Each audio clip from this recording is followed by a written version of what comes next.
I don't like anybody telling me what to do. And lately, the left wants to tell everybody it's the we all know this. You should. Stop telling me what to do. You go do it. You want to support stuff that the government should stay out of? You go do it. No one's stopping you from paying more taxes. For years, Hollywood's favorite anti-woke comic has been showing the bad side of the business, never afraid to say what others won't. Now he's back with another move, and the fallout is crazy. What did he say about Hollywood, and how did Hollywood react? If you've spent any time online, you know Tim Allen isn't the type to keep his mouth shut. He's the guy who tweets something wild, lays back, and watches the woke crowd lose it. He's done it before, and you know he'll do it again, but this time his latest tweet hit different and has everyone fired up. I mean, first of all, he wants to know what the face of woke look like, and here's what I picture. These trolls that hide behind their computer or their screens and their laptops and their keyboards, because those are the people that complain the most, those whose faces we do not see. The response was crazy. People on Twitter lost it over one tweet, Tim Allen calling them out. People were running to cancel him, but let's be honest, Tim's never been one to back down or let the woke crowd tell him what to say. Actually disturbing on a fundamental level. It's gotten to the point where literally there's part of me, a deep part of me, that just, F it, bring it on. If you want to cancel me, go ahead. I mean, I can't.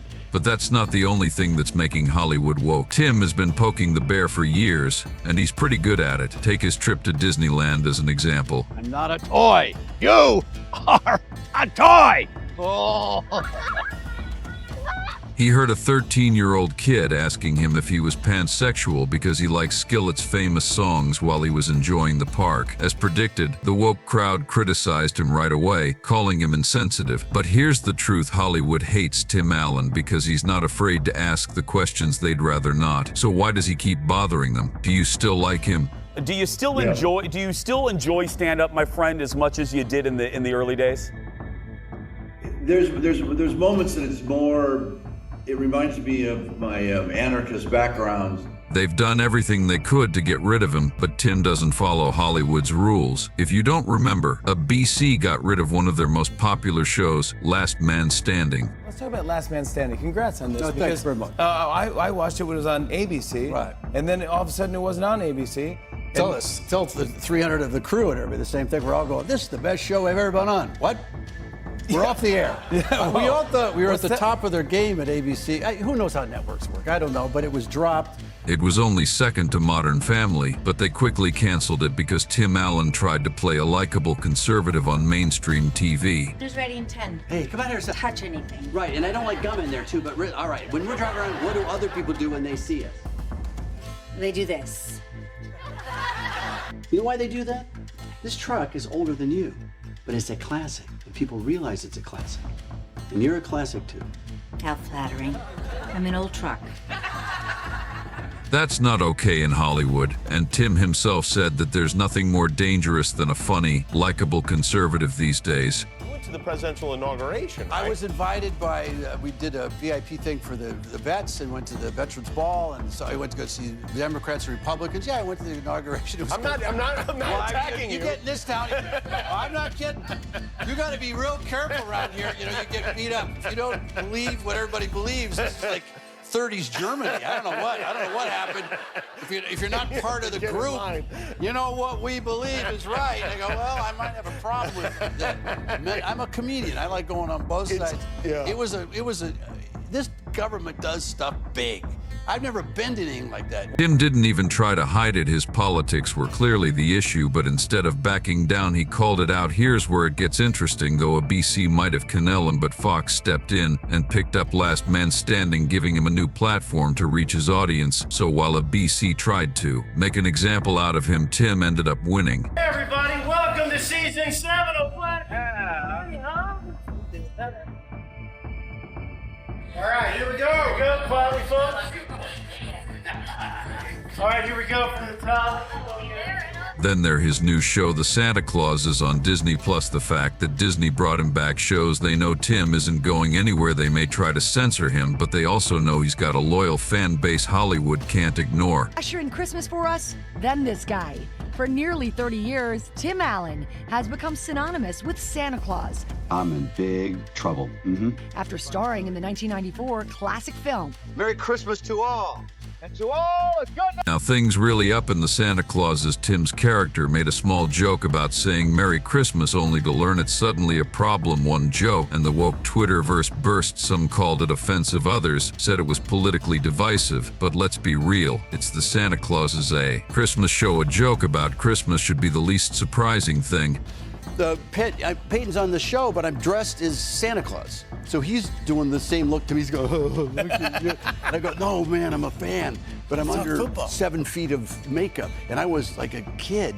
Still, the outrage was real. Podcaster and filmmaker Scott Weinberg kicked it off by sharing the line on Twitter, and the internet went wild. People tore into Tim for, get this, bringing right-wing politics into Christmas. But here's the darker truth. Tim isn't just facing Twitter mobs. The entire Hollywood system is built to silence voices like his. As Tim says, the thought police are everywhere.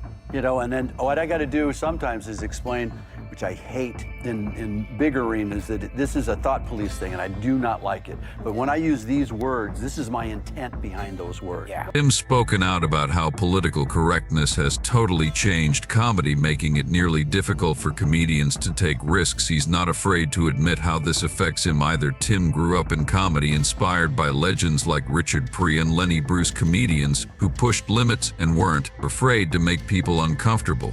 So, you know, Tim, you and I both started stand-up comedy in the 80s. And Leno says hi, by the way. Oh, Jay Leno, my boyfriend. Yeah. And still, you're still doing it, right? 44 cities just finished. See what I mean by the hardest working man?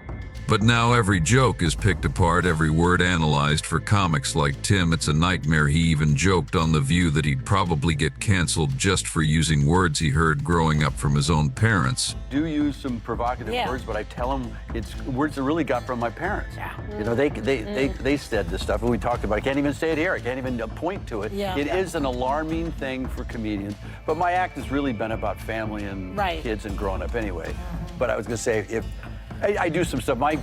The women in my life were, whatever political party it was, always they hated the government. Who's going to pay for it? Yeah. They always argued about that over vodka. Allen hasn't backed down. In fact, he's doubled down. He refuses to live in fear of being canceled and would rather face backlash than lose his integrity. That fearless attitude is why Hollywood can't get rid of him, no matter how hard they try. When a BC acts Last Man Standing, Fox picked it up instantly. Even Disney replacing him as Buzz Lightyear didn't faze him. Now he's back on Disney Plus with the Santa Clauses, delivering lines that stir outrage and proving he's here to stay. And let's not forget his stance on cancel culture.